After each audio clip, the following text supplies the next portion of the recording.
everyone, welcome back to Life Cues 2018 number 6. Number 6. Hope everyone's well today. For those of you that watch my vlog, you know that I haven't been feeling that great, but no matter. This week, my prompt is all about joy and what brings you joy. I have been, of course, I'm going to work and run my mouth as usual. I have been so inspired, as always I am, or as I always am, by the Olympics. And some of the stories of those athletes, it's just amazing and incredible to me. I'm just putting this here just to hold that down because it's kind of curling on the end there. See, that's stencil. And I'm just going to use a whole bunch of homemade ghetto sprays. And, you know, it's taken me a long time to get back to Monica from my last surgery. But I was watching this story, I think it's called Unbroken, documentary about this one snowboarder who happened to win the bronze yesterday for Canada. I think his name is Mark McMorris, but it's called Unbroken anyway. And only 11 months ago, he was in intensive care. His entire body shattered. And I'm watching this young man dig deep to do something that brings him so much joy. And it's such a mind over matter thing. And the human body is so incredible. And then there's another pair of skaters from the United States. And I'm sorry I don't know all these people's names. But I wish I could remember. But you guys will know when you watch the Olympics, or if you watch the Olympics. A pair skating couple, excuse me, and she had some kind of rare gastro illness, and they had to operate on her immediately. And she was, again, another one, intensive care, almost died from this illness. And there she is skating at the Olympics, like a year later. And it's because I do think it has to do, of course, with medical, the medicine and medical. This is a gross spray, but we'll carry on. Medical intervention and all of that. But I think it's also that desire to get back to what you love so much that it's that element of the healing that there's no measurement on, you know? Like I don't know if it's your spirit or what it is that you dig deep and get back to what brings you joy, true joy. And so I was lying in bed this weekend because I have not been feeling good. And even before hearing these stories, I was thinking, you know what, Monica? What's the deal? Like, what is going on with you? Why is it taking you so long to get better? What's going on? Like, why can't you just get better? And then you start feeling really depressed. And then after I saw these two shows, I was like, what brings me joy? And I know what brings me joy. Singing brings me joy. That does not mean I'm an excellent singer. Not by any means. I mean, I can carry a tune, and I'm one of those people that's a great background singer. I can hold harmonies really well. But nevertheless, singing brings me so much joy. So I started thinking about how I came back when I had my spinal fusion. And what, you know, I was so excited to have it and to actually feel better. And one of my friends convinced me to join this adult singing group. And now, here's the thing. Let me go back a little bit. Oh, that one's so much prettier. That's okay. I'll cover this up. When I was a child of 7 children, I loved to sing. That would be my escape from the madness that was our family. I would escape. I'm just cutting out a picture here. I would escape to our, back then we called them rumpus rooms, and I would make a microphone out of foil, and I would sing my little heart out continuously over, and I knew musicals, I knew operas, I could sing anything, only by myself though. I wouldn't let anybody know. Now my mom and dad used to get me and my sisters up at night to sing the Supremes for all of their friends, because we had these routines down pat and everything. And okay, when this is dry, I'll come back and finish my story. So I'm back and this is all dry. I'm going to do some collaging now with just some random music.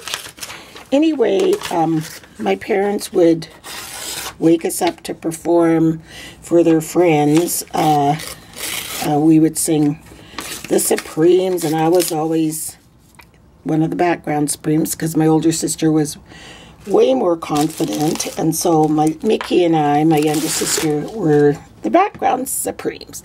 So to this day, we only know the background versions of all the songs, which is kind of funny. But anyway, I loved to sing. So back to today, my friend said, Monica, you know you love to sing. Why don't we go take this adult singing class? It's like adult group. You don't have to get up and sing by yourself, so you can sing in a group. And I said, okay, that sounds safe. I can do that. And so we signed up for the class, and I was kind of excited. You know, I'm going to take this group choral singing class. I thought we would just be in a choir. So we sat in the semicircle in front of the musical director. And so she says, well, there was 21 of us, I believe. And she goes, what a great turnout. We're going to have great choral singing this year. It's so wonderful. Then she says, but I'd like to hear each one of your voices individually, because I want to hear, you know, who's an alto, who's soprano, so on and so forth. And then she adds to that, and if you have your sheet music with you, would you please bring it up? Well, I just about died. I was like, I was frozen in absolute terror, and I'm not joking. It was like one of my biggest fears in the whole wide world, singing for people to hear me in a room of strangers. I don't know these people. So the semicircle started, you know, it was kind of like this, and she was sitting there. And so she started on this end, and as fate would have it, I was the last person of the 21 on this end. So these people start getting up singing, and they go, hi, I'm Susie Q, and I belong to the Dakota Singers, and could you please play this in the key of whatever? And I'd be like, oh, crap. Do you know what I mean? And they get up there and sing their stuff out, and I was, as it got all the way around to here, it was getting worse and worse and worse and worse. So finally, she gets to me, and I didn't know what to do. So I came up to the middle, and I said, okay, I've never done this in my life. I am petrified. I am so scared. But, and I don't have any sheet music. And so, so I said, I started making jokes like, so is it okay if I just stand here and look cute? And then everybody, ha, ha, ha, ha, ha. And I was like, okay, good, I got them. They think I'm funny, even though, you know, I'm scared to death. So finally she said, well, just sing anything. Sing happy birthday, anything. So I dug deep, and I sung this song that my grandma always sings to me, and I still sing it to my grandkids, but I didn't sing it the way I sing it to my grandkids. This is exactly how I sung it. No word of a lie. Probably worse than this, because you have to add the fear in it. So I've got 21 eyeballs staring at me, and I'm like, okay, Monica, open your mouth. Open your mouth. Just open your mouth and sing. Open your mouth. Open your mouth. So, like, get over that fear. So I stood in front of all these people, and this is what I sounded like.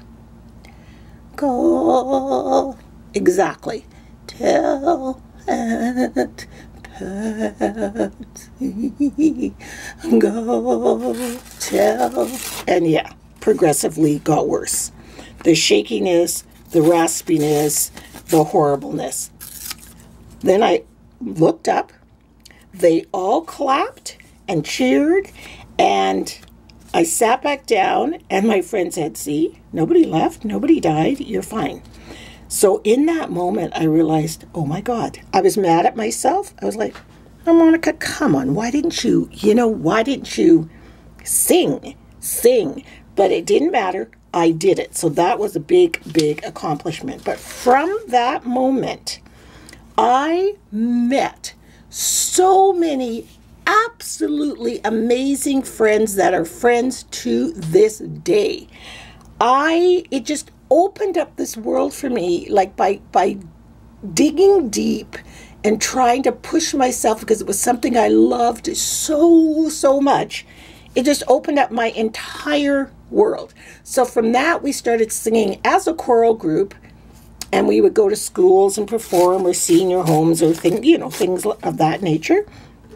And then there was an audition for The Wiz by the Edmonton, what do they call them?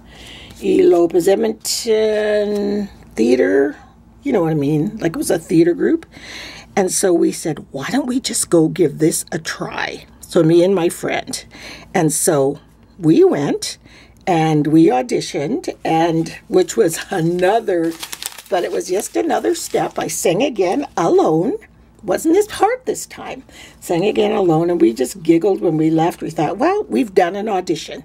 That's all my goal was, to do an audition. And don't you know, got a call, got in the show, I was in the background of The Wiz, the chorus and all that.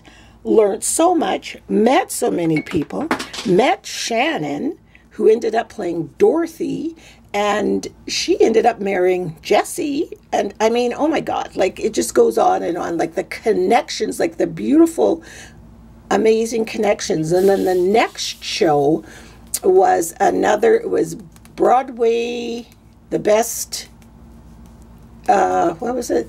Broadway, the 50 best something of Broadway. And so the musical director had called me and said, I'd like you to do a solo in this musical.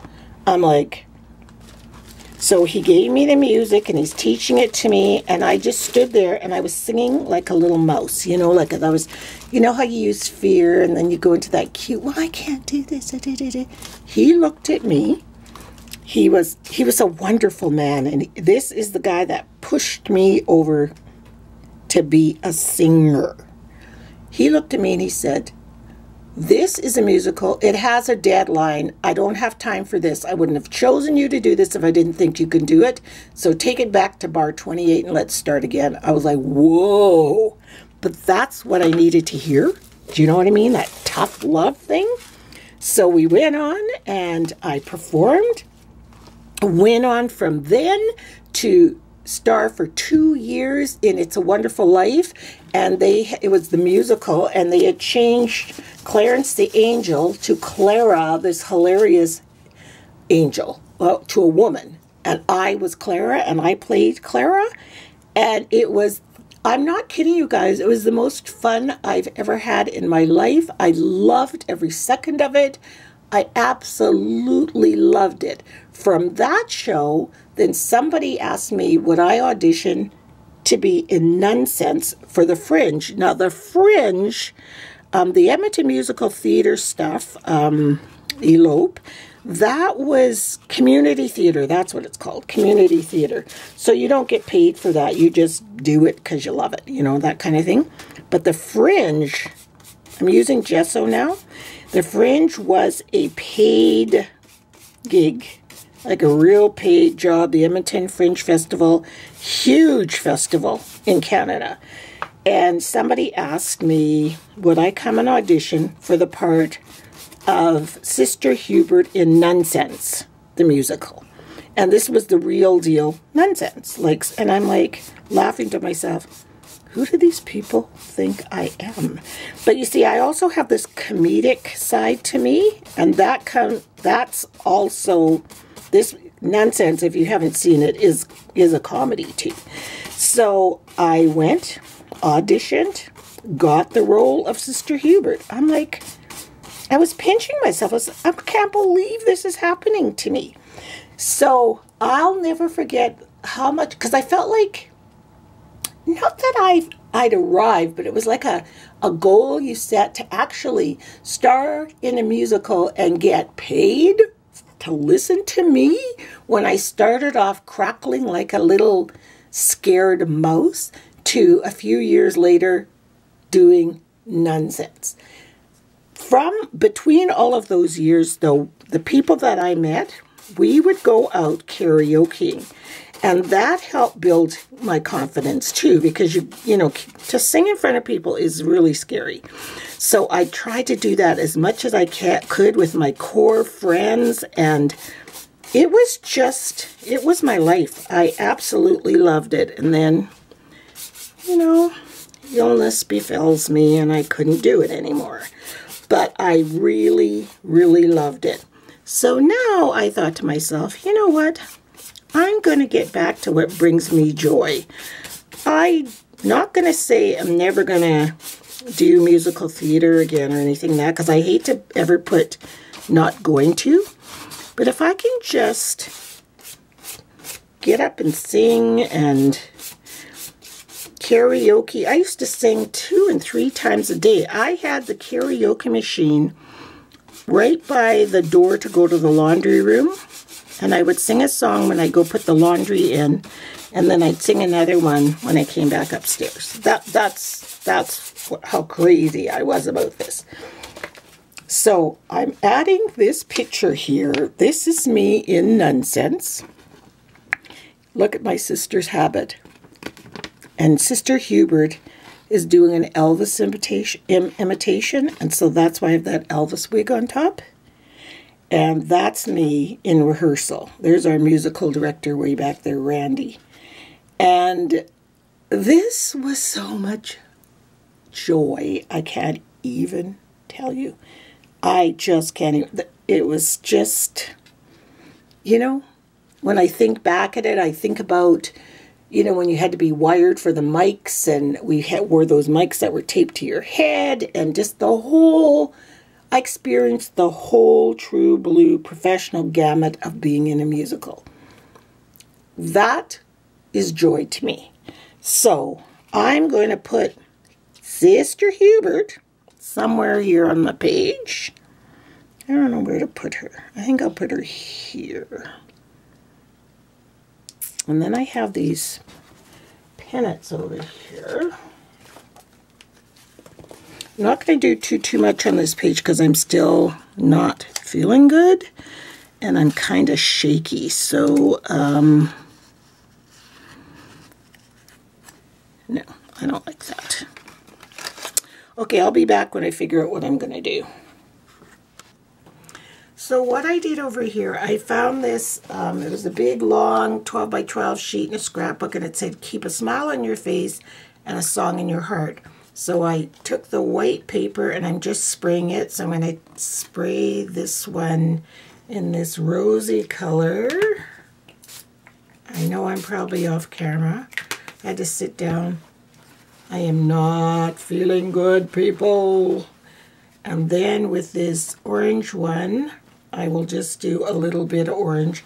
So I'll come back and add those elements to the page. I just wanted to show you what I was doing, because you would have wondered how come it got these colors. How it got, you know what I mean. So as you can see, I glued those elements down. And then for my border around the page, I wrote joy, joy, joy, and I put a squiggly line between the joys. So I'm using a medium pit pen with a tip like that. And now I'm just going to just doodle around my frames here. Like, just do whatever floats my boat. So I'll do 3. Kind of play with some doodles, because this page doesn't have much to it. except for me down there crooning like a fool. I've had some kind of nausea thing for, oh, I don't even know how long. It's been horrible.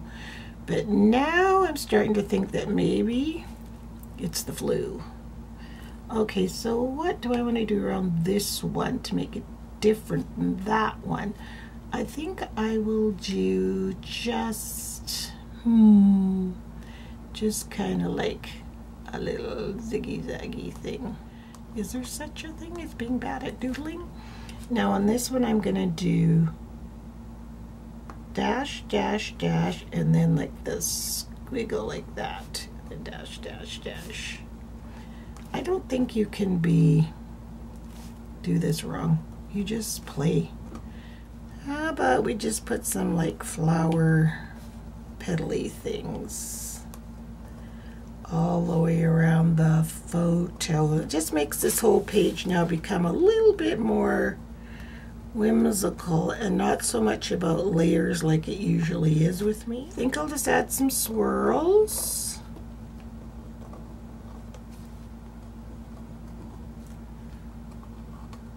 Fill in some of these empty spots. And right here I'm just going to do in script,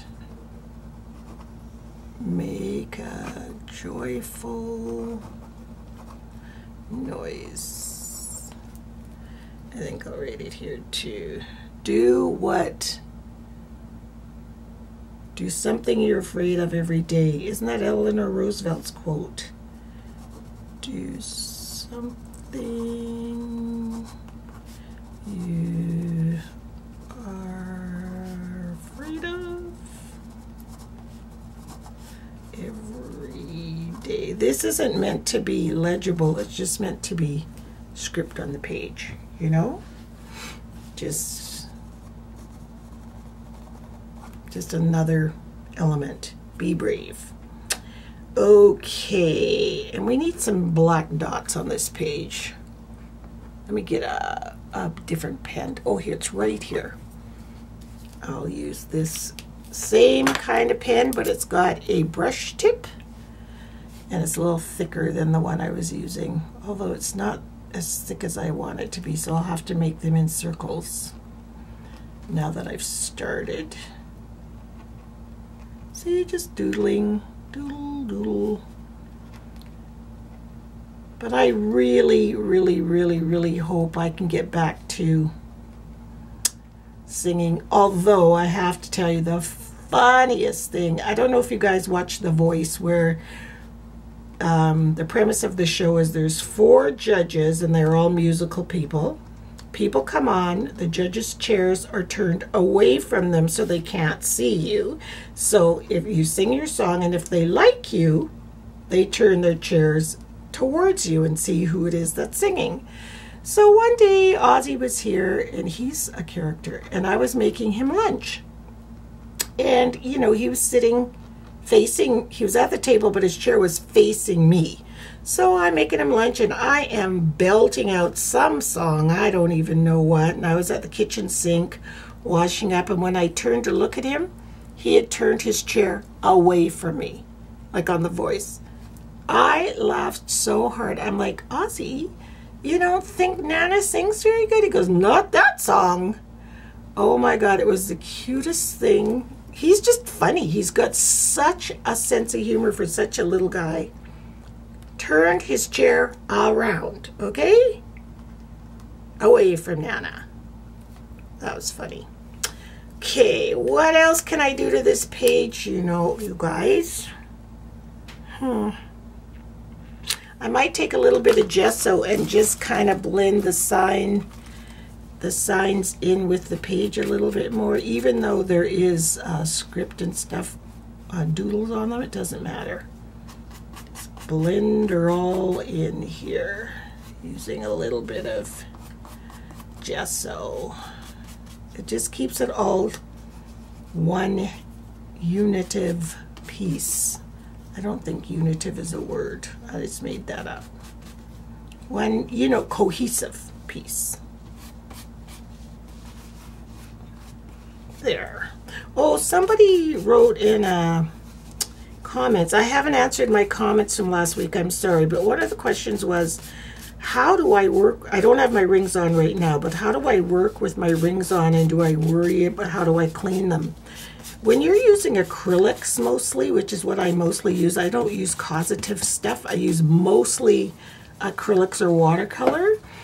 It just comes off, you know. And if my rings get really grungy, I just take some toothpaste and scrub them up like that. I don't really worry about it. But that was a good question, no? And you can always take them off if you're worried about it. I don't have my rings on when I'm still in my pajamas, which I am right now. I think I've managed to fill this page up. You know that? Can't believe it. And that's going to be it. I might add a little heart or something right here.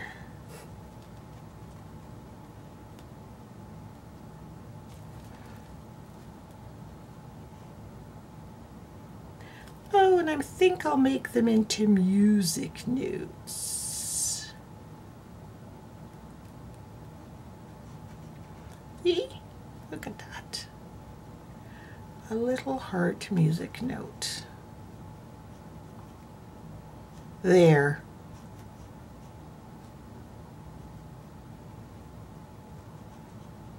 There we go.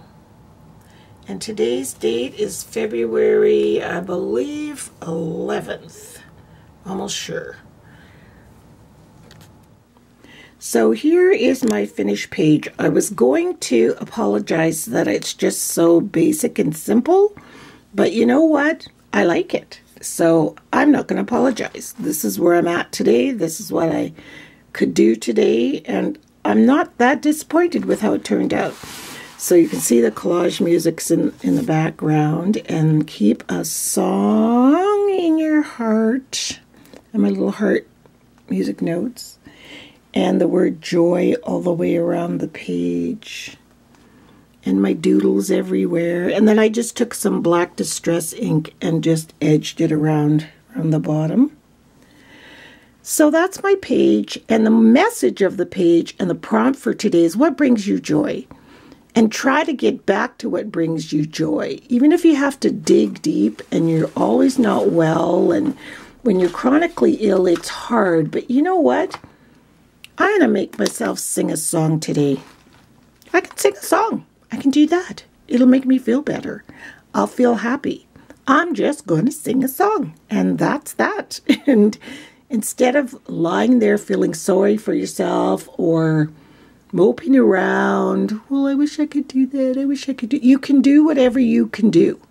And you dig deep, and, you know, there's only going to be today, and then this day is gone. I mean, look at the beautiful day out that window. Can you see the blue? It's absolutely beautiful. There's only going to be one day like today. So, do what brings you joy. Be brave. Make a joyful noise. And remember what Eleanor Roosevelt said. Do something you are afraid of every day. And if that's what's keeping you from your joy, then jump in with 2 feet. I don't care what it is. I don't care. That's just, I mean, if I can stand in front of those people and sing, go tell Aunt Patsy in that croaky voice and survive, you can too. So thank you so much for watching and hanging in there with me today. And we will see you next week. Have a great week, everyone. Bye.